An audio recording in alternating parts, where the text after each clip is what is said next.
자, 그렇다면 그 다음에 전 처리할 때 이제 또 클리닉을 하는 방법과 순서라고 우리가 계속 연결해서 얘기를 하고 있었는데요. 자, 열 처리도 중요해요. 열 처리로 인해서 이 폴리펩타이드, 뭐 간축 물질 이런 것들이 액상 케라틴 같은 것들이 모피질 속으로 들어갈 수 있게끔 도와주는 작용이 사실은 열 처리인 거예요. 그래서 블로우 드라이로 뭐 해주셔도 물론 되고요. 이런 전 처리할 때 폴리펩타이드나 매트릭스나 저분자 케라틴 같은 거를 사용할 때 열 처리를 꼭 해주시는 게 좋은데, 드라이기로 전체적으로 들고서 막 흔들어대고 하는 것보다는 스티머라던가 그 외에 열기구를 이용해 주는 게 훨씬 좀 효과적이겠죠. 자, 그리고 pH 밸런서라는 제품들도 좀 나와요. 아까도 우리가 앞에서 음이온, 양이온 얘기하면서 pH를 산성화 시켜줘서 산성 쪽의 pH 밸런스를 맞춰줘서 모발에 양이온이 좀 더 생길 수 있게 해서 산성 연모제의 그 색소, 음이온이 염착되는 걸 도와주자라고 얘기를 했잖아요. 그렇기 때문에 pH 밸런스를 이용해서 모발의 pH를 최대한 그 산성 연모제에 가깝게 만들어주는 게 좋다. 그리고 pH 밸런스 도포 후에 모발 전체 수분량이 20% 정도만 남을 때까지 남겨두고 건조시키니까, 아까도 말씀드렸듯이 샴푸를 한다고 해서 100% 바짝 말릴 필요는 없다고 분명 말씀드렸죠.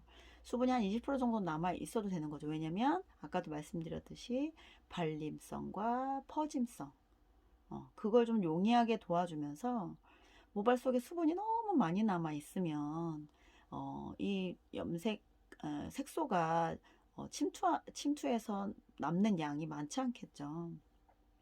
그래서 건조한 모발이 좋다 했는데, 그것도 100% 건조한 모발보다는 한 80%만 건조돼서 살짝 촉촉한 느낌 상태에서 발림성과 펴짐성을 좋게 해주고, 대신 염색 그 산성 색소가 산성 연모제 속의 색소가 좀 더 모발에 많이 들어가서 선명하게 염착될 수 있도록 도와주는 게 방법이다라고 보시면 돼요. 자, 산성 연모제를 시술하는 그런 시술 케이스, 어떤 상황에 산성 연모제를 쓸까요? 이런 말이죠. 어머님들 같은 경우는 막 엄청 색상을 다양하게 많이 바꾸지 않죠. 보통 어머님들이 하시던, 뭐 아버님들이 어머님들이 이게 산성연고제 더 많이 쓰니까 제가 얘기를 하지만, 물론 젊은 분들도 쓴다고 하지만 제가 왜 어머님들이라고 그 표현을 하냐면, 모발의 색상을 많이 바꾸지 않는 분들이 사실상 이거를 반복적으로 많이 쓰시잖아요, 하시잖아요. 그래서 그렇게 항상 비슷한 컬러를 하시는 분들한테 이제 권해드리는 게 좋은데요. 자, 모발의 손상이 많이 진행된 고객들이 일시적으로 컬러감을 주고 윤기감을 부여하기 위해서 시술을 하고요. 이미 모발의 손상이 너무 돼서 염색약은 왠지 더 손상이 될 것 같고, 그리고 손상이 되기도 하고, 뭐 물론 요즘에 연모제들이 엄청 잘 나오고 있다지만, 어찌됐든 모표피에 염착되는 것보다 모피질 속으로 들어가기 위해서 모표피를 열고 그 안에 뭐 멜라닌 색소를 변형시키고 염색 색소가 들어가서 안착하고 이러는 과정들이 조금 더 그러니까 무리여서 모발에 손상이 많이 온다고들 알고 계시니까, 그래서 그렇게 염색은 하기는 좀 부담스럽고, 그렇지만 모발에 윤기감도 좀 부여하고 이왕이면 컬러감도 부여하고 싶은 분들이 산성 연모제 시술을 받으시려고 하죠. 자, 그리고 모발을 어둡게 하거나 흰머리에 30% 정도만 커버하고 싶을 때 시술한다라고 되어 있는데요. 이거는 아까도 산성연모제는 산성연모제 단독으로 쓰잖아요. 염색약처럼 일제와 이제, 그래서 막 탈색 작용을 하는 탈색 작용을 하는 성분이 들어가 있지 않죠. 그래서 이것은 사용했을 때 색소가 더 입혀짐으로 인해서 좀 더 색상이 좀 다운돼 보이잖아요. 그래서 어둡다라고 표현을 한 거지만 그 톤온톤 내진 톤다운이라고 느껴지면 되실 거예요. 어떤 색상이냐에 따라서 차가운 계열의 경우에 더 좀 톤다운돼 보이는 경우가 많죠.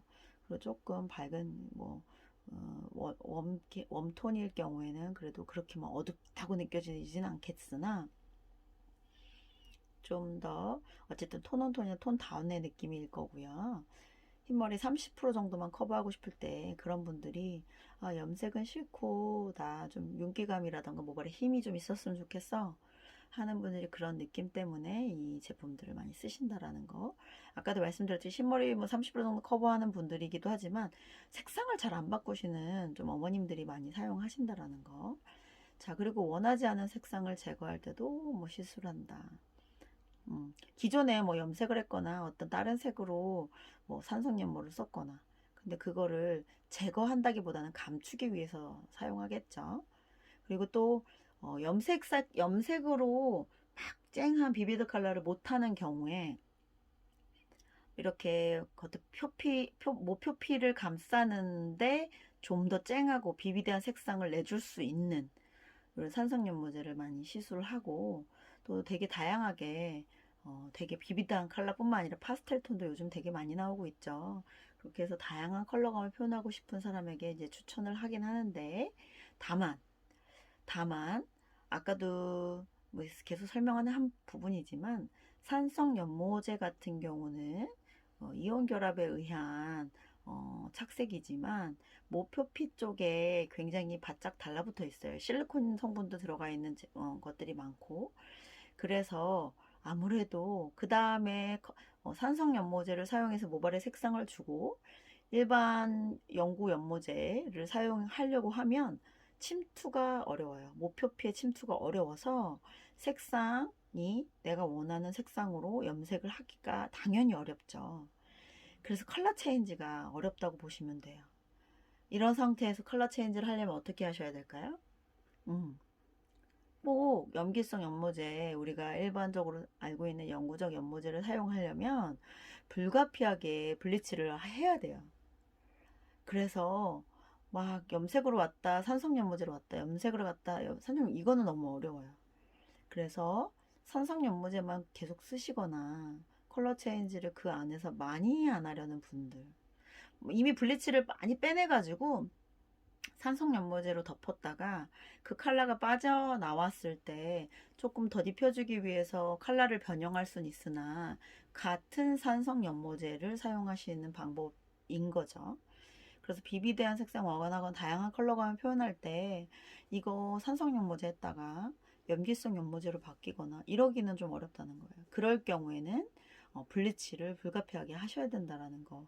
그래서 고객님한테도 굳이 계속 이 한 톤으로 같은 머리 색상을 하지 않으실 것 같고 왠지 그리고 펌도 자주 그러니까 일단 펌을 하는 경우에서도 산성연모제를 썼을 경우에 펌이 좀 잘 안 걸리는 단점이 있기 때문에 펌을 좀 자주 해야 되거나 내지는 컬러 체인지를 자주자주 원하시는 분들께는 사실상 권해드리지 않는 것이 좋다라는 거죠.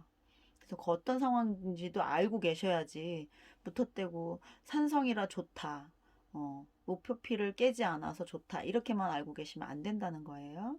그리고 주의사항은 시술할 때 피부에 묻으면 지워지지 않기 때문에 피부에 묻지 않게 작업하는 것이 포인트예요. 굉장히 중요합니다. 그리고 이거는 피질 속으로 들어가 있는 게 아니고 표피에 붙어 있는 거기 때문에 뭐 어떤 회사의 어떤 제품이냐에 또 좀씩 다르지만 그래도 살짝 머리를 감거나 물에 젖을 때마다 색소가 빠져나오는 경우들이 있어요. 그래서 땀이나 비에 젖으면 의류에 이염이 될 수가 있어요. 모발에서 뚝뚝 흘러내리는 경우들도 간혹가다 있어요. 그래서 사용해 보시고 샴푸하고 나서 타올이 색깔이 변할 정도로 물이 빠지는 경우들도 있기 때문에 그런 부분들에 대해서는 좀 조심을 하시는 게 좋다라는 거죠.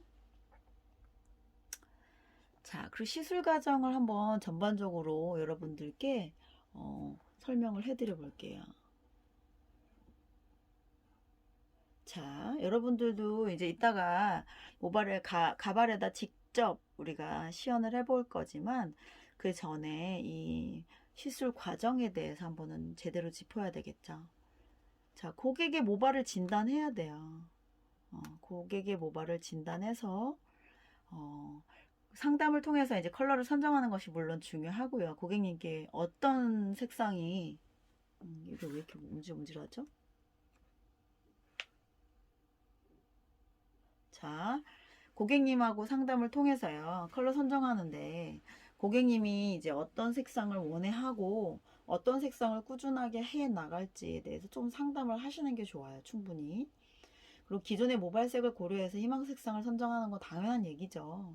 고객님이 가지고 계신 기본 모발색보다 밝은 색상을 원한다고 하면 실질적으로 탈색 기능이 없는 이 산성연모제는 맞지가 않잖아요. 그래서 고객님이 기존에 염색을 했던 부분이 조금 페이드아웃이라고 하죠. 빠져나왔어, 색소가.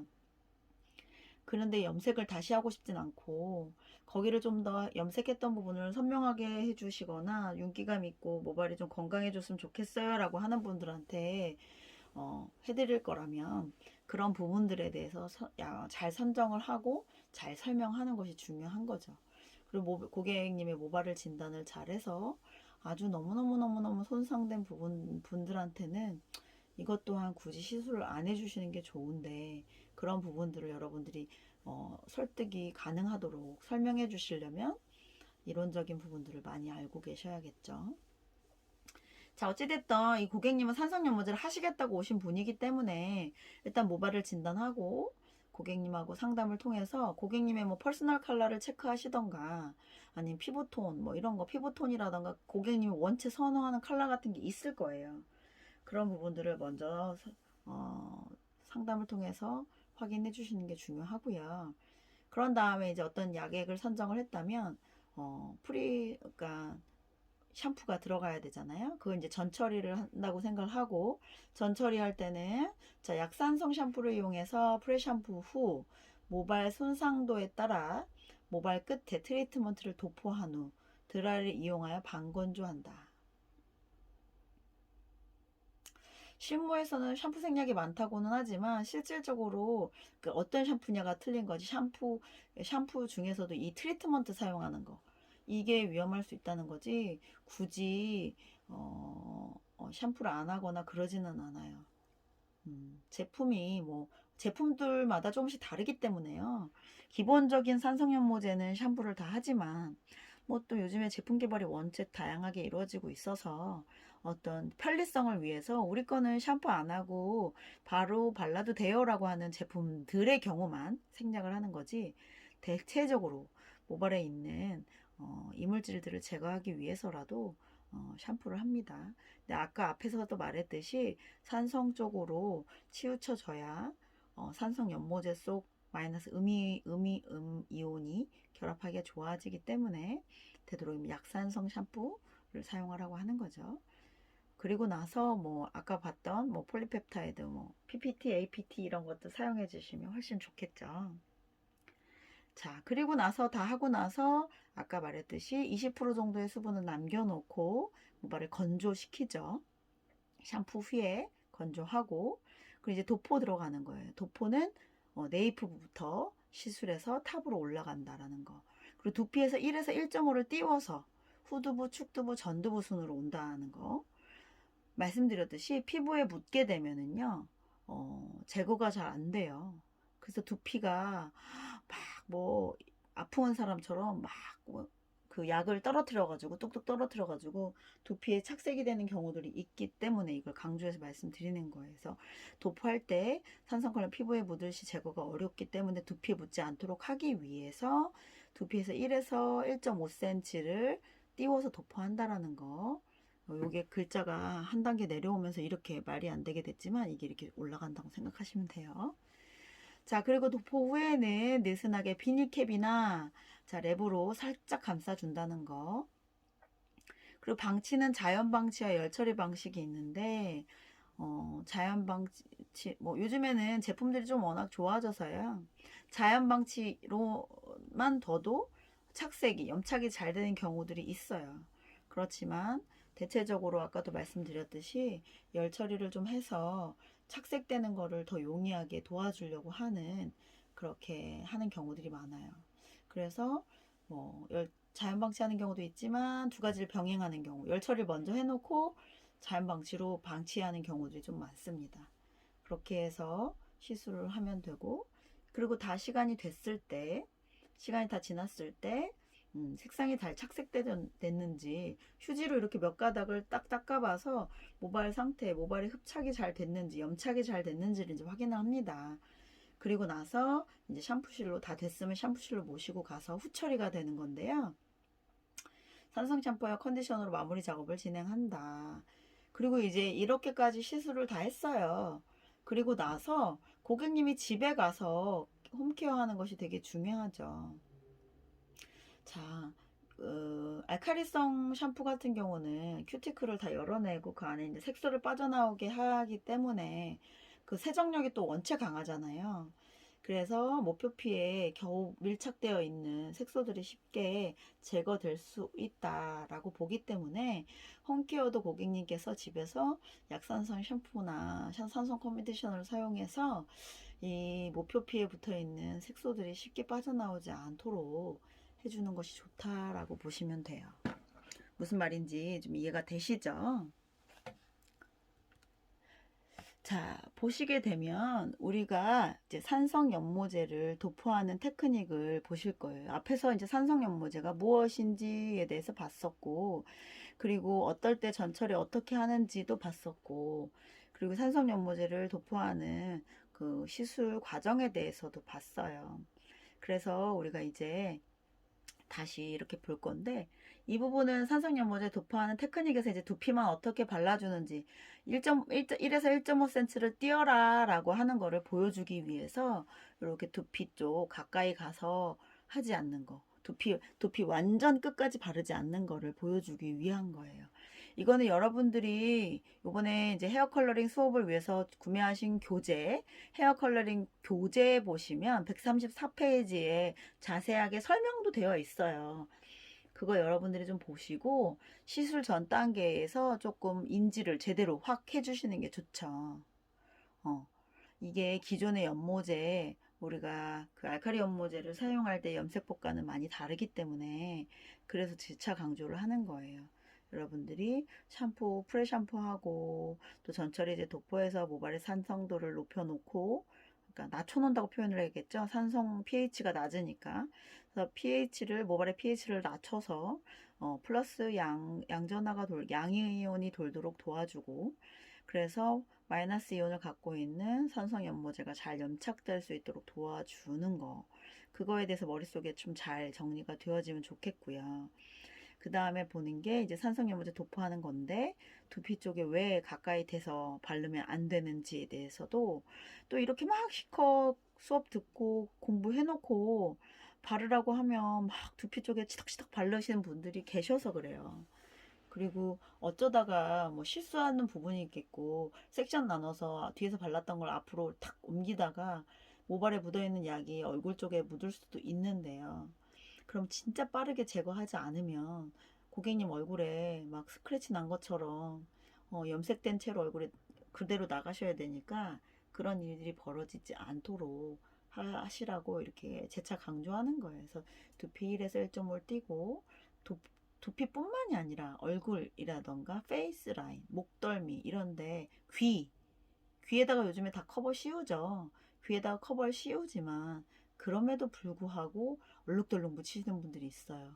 그래서 그러지 않을 수 있도록 여러분들이 좀 신경 써서 도포를 하셔라 하는 의미로 이 장면을 준비를 해봤어요. 자, 보시면 우리는 이제 네이프부터 바를 건데요. 지금은 우리가 설명하는 단계다 보니까 이렇게 좀 그림이 윗 탑 파트부터 바르는 것처럼 보이지만요. 요것 또한 마찬가지로 교재에 헤어 컬러링 교재에 135페이지부터 137페이지까지 다 사진도 있고 설명이 되어 있어요. 그래서 여러분들이 네이프부터 두피 1cm 내지는 1.5cm를 제외한 데부터 도포해 주시고, 도포해서 어떻게 되게 꼼꼼하게 발려야 돼요. 섹션이 두꺼우면 염색도 어렵지만 이것 또한 마찬가지로 섹션이 너무 두꺼우면 발려졌을 때 잡힌 부분 위아래만 발릴 경우들이 있어요. 그리고 이게 색소가 뭐 피지를 침투하는 건 아니지만 목표피에 잘 안착되기 위해서 우리가 바르고 나서 도포하는 도포 테크닉 있잖아요. 마사지, 클리닉 할 때 마사지 해주듯이 이렇게 왔다 갔다 하는 느낌. 그렇게 해 주실 거고, 그렇게 해서 약액이 충분히 도포가 잘 됐다라고 느껴졌을 때 얘네들이 여기저기 긴 머리일 경우는 특히나 더더더 여기저기 묻잖아요. 막 목덜미, 막 귀 뒤, 막 얼굴 난리도 아닐 수 있어요. 그래서 어, 뭐 베테랑이 됐을 경우에는 굳이 그렇게 롤링을 안 해놔도 되겠죠. 그렇지만 이제 우리는 처음 하는 거고, 또 숙달되기 그 전까지, 그리고 숙달이 됐다 하더라도 사실상 고객님이 움직이다가, 우리 가만히 계세요 했는데 고객님이 움직였다가 다 저렇게 묻어버리면 여러분들이 힘들어요. 왜? 뭐 내가 도포했고 고객님이 움직이다 묻혔지만 누가 잘못한 게 돼요? 여러분이 잘못한 게 돼요. 안정적으로 해두지 않았기 때문에 그런다 할 수 있으니까요. 그리고 나중에 랩핑을 하거나 캡을 씌워준다고 했잖아요. 비닐캡 같은 거. 근데 그럴 때도 머리가 길면요. 분명히 그러니까 어떻게든 여기저기 묻히게 돼 있어요. 여러분들의 작업을 편하게, 용이하게 하기 위해서 이렇게 잘 섹션을 그렇게 두껍지 않게 뜨고 약액을 잘 도포해서 마사지 하듯이 잘 침투될 수 있도록 도와주고, 그런 다음에 롤링을 해서 저렇게 쬐끄만 핑커핀으로 갖다가 집어넣으면 되는데, 집어넣을 때도 명심하셔서 그 약액이 두피 쪽으로 묻지 않게 그러려면 어떻게 해야 돼요? 좀 더 이렇게 그 섹션을 들어야겠죠. 그래서 각도가 좀 있게 해줘야 온베이스처럼 돼줘야 되는 거죠. 하프베이스, 하프오프처럼 되면 안 되겠죠. 그러니까 하프오프가 뭐냐면 아래쪽으로 그 섹션 뜬 스트랜드 위쪽으로 가서 이게 맺혀져야 되는데 아래쪽으로 맺혀지면 두피에 묻겠죠. 이건 무슨 말인지 모를 수도 있는데 제가 나중에 가발에다 실습할 때 좀 더 자세하게 설명을 해드릴게요. 어찌됐든 두피에 묻지 않을 수 있게끔 자, 롤링을 잘해서 핑컬핀으로 고정을 시켜준다. 이렇게 보시면 돼요. 지금 여기 그림상에는 지금 더 자세하게 되어 있지가 않는데 요런 방식이다라는 거를 이따가 설명해 드리면서 실습을 할 거니까 걱정하지 마시고, 그리고 궁금하신 분들 그 교재, 헤어 컬러링 교재 135페이지, 방금 전에 134페이지도 있지만 거기 설명이 다 써 있어요. 그래서 책을 구매하신 거니까 자 보시면 더 자세하게 135에서 137까지도 이걸 작업하는 과정에 대한 설명들이 있습니다. 그거 참조해 주시고요. 제가 좀 이따가 다시 실습 들어가면서 설명을 해드릴 거니까 너무 걱정하지 마세요. 자, 우리가 이렇게 산성연모제 이론을 배웠어요. 조금 더 산성연모제가 무엇인지, 어떨 때 사용하는지, 또 어떻게 사용하기 전에 어떻게 해야 더 색상이 잘 염착되는지 등등 우리가 많은 걸 좀 알아봤어요. 그래서 이제는 조금 산성연모제가 좀 더 쉬워졌으리라 생각해요. 앞에서 우리가 1차색, 2차색, 3차색을 만들었었을 때는 그래도 우리가 그 색깔 만드는 거에만 일단 더 치중해서 해봤던 거고, 그런데 우리가 해봤던 그 산성 연모제들이 어떤 작용에 의해서 색상이 들어지는지를 이제는 더 확실히 알았을 거라고 생각이 돼요. 자, 이제는 우리가 연습을 할 건데요. 아무래도 기존에 우리가 1차색, 2차색 낸다고 썼던 그거 산성 컬러들은 이미 다 썼을 테고, 그리고 또 저렇게 긴 가발에다가 직접 그 산성 컬러를 써서 해보기에는 여러분 좀 무리수가 있을 것 같아서 우리는 그냥 린스로 바르는 연습을 먼저 할 거예요. 이게 어느 정도 되어지고 나서 숙달되어졌을 때 산성 연모제를 또 발라보는 것도 괜찮거든요. 처음부터 해서 여기저기 다 묻히고 가발을 또 하나 너무 알록달록하게 만들어 놓으면 안 될 것 같아서 일단 우리가 린스로 미리 연습을 좀 해보겠습니다. 그래서 여러분 가발 우리가 앞에서 썼던 그 포일워크 할 때 썼던 그 가발을 준비해 주시면 되고요. 볼에다가 린스를 좀 타오시면 되시고 브러쉬가 필요할 거고, 그리고 핑컬핀이라고 하는 거 혹시 아시죠? 핑컬핀이라고 하는 이렇게 작은 핀인데 이런 게 있으면 이걸 써주셔도 되고 없을 경우에는 그냥 바비핀이라고 하는 그냥 일반적인 핀을 이용해서 이렇게 이런 바비핀을 이용해서 고정시키는 거를 해보도록 하겠습니다. 자, 이렇게 준비해 주시고요.